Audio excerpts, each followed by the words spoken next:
Ngayon naman po si Mother nakapagmukbang kasi busy pa ko mga ilang araw dito sa bahay. Ngayon po is magmumukbang si Mother ng fried rice with lapu-lapu mga kaseswang. Tapos dyan na yung kape ni Mother mga kaseswang. Shout out po sa inyong lahat. Good morning. Konti lang mga kaseswang. Maubusan ni Mother yung kanyang fried rice at saka yung isda na lapu-lapu. Tapos nakaready na yung kay mangga ni Mother. Nakaready na siya. Kumbaga is kanyang dessert.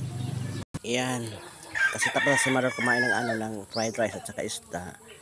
Another mukbang naman si Mother ng mangga.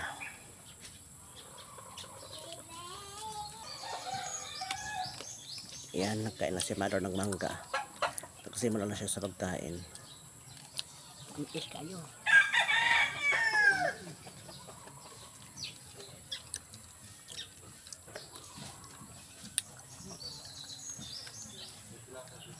Maura ka mo. Hindi pa. Mamaya nakakain ng almusal. Silang. Hindi Aga pa. pa? Maaga pa.